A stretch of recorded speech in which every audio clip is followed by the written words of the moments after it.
Hey everyone, Charlie here. I hope you're all doing well. It is 6 o'clock p.m.-ish here on Wednesday, February 1st. And the reason why I'm home in my apartment, sitting here in a Donald Duck t-shirt as a almost 30-year-old man, instead of sitting at my school planning lessons for tomorrow, is because I was sent home early because the flu is making its rounds. I was sick earlier this week. I'm still a little bit sick now. And one of the things that I noticed over the last week is my coworkers were getting sick and I was getting sick, and sort of the conversations I was having around these sort of events was how ambiguous the word kaze is in Japanese.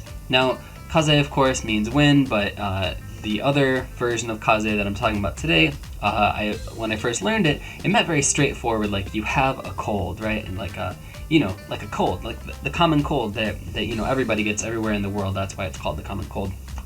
It's really common. What do you know? And the thing is about it is that what I've come to realize is that it's really, really ambiguous when someone says they've got the cold, or have you got a cold, or I'm sick. I caught a cold. Don't worry about me. I just have a cold. I'll be back in a few days. I have a cold. Blah blah blah blah blah. You hear it in all these different situations. And when I first got here, I was just like, okay, whatever. You have a cold. Why are you going? Why would you ever go to the hospital for a cold? Why would you ever take a day off of work for a cold? I mean, admittedly, there are some really bad colds, right, where you're just so stuffed up and your head hurts and everything like that. But generally speaking, for your average cold,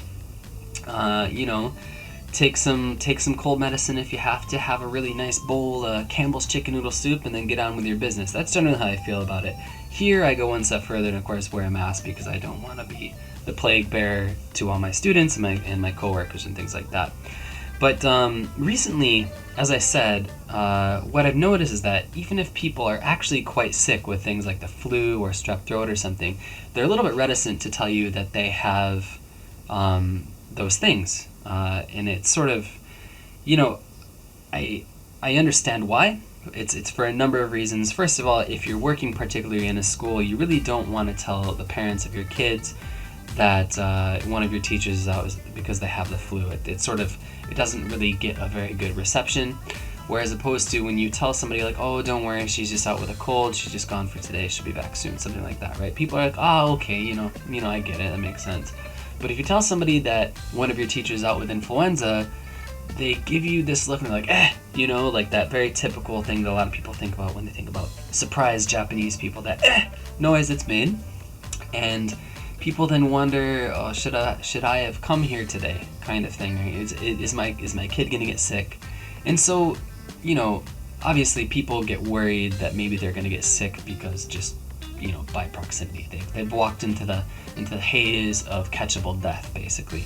But on the other hand, not only are you worried about how people are going to react and how maybe that will affect your business or affect your school, as in my case, but also you're worried about, like, you don't want people to pity you, right? And you don't want to put them in a position where they have to pity you. So it is this, it's this continual thing where you don't want to, I just said continual, that's not a word.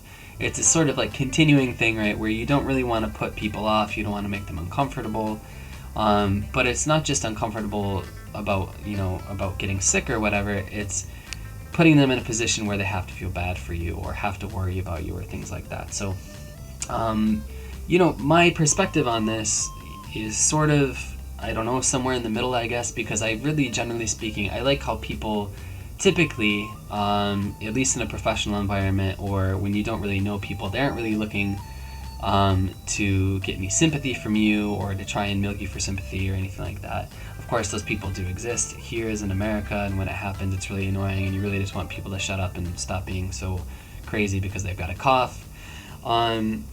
But on the other hand, it's sort of like I really want to know if maybe my friend has the flu and not just a cold. Maybe I can bring him or her like some soup, or I really, really want to know if, my friend does not just have the cough, but maybe they've got like, a chronic illness that's going to actually eventually take them out of the workplace permanently or something like that, And I understand that that's probably like a completely American thing.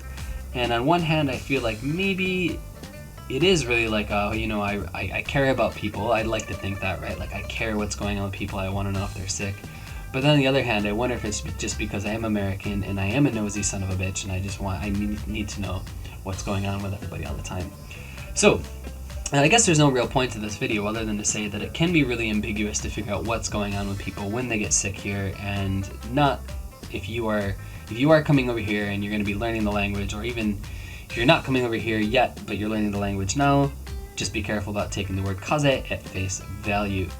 So that said, let me know down in the comments below if you've ever come across this before, or if there's other words in Japanese, excuse me, or any other languages you've studied that have this weird kind of ambiguity to them that could actually be like a euphemistic way to talk about something else. Like I said, let me know down in the comments below, guys. Thanks always for watching. Please subscribe to the channel if you haven't already. Hit that like button if you did in fact like the video, and be sure to follow me on Twitter and Facebook and all the other places that I, have to scream for attention on the internet. So anyway, guys, see you very soon indeed. Cheers. I was lucky enough to see some of my best friends in the world while I was home, in addition to not just talking about my little brother or my family, but I mean like non-blood related friends who we think of each other as family anyway. Of course, what am I talking about? Of course you know that.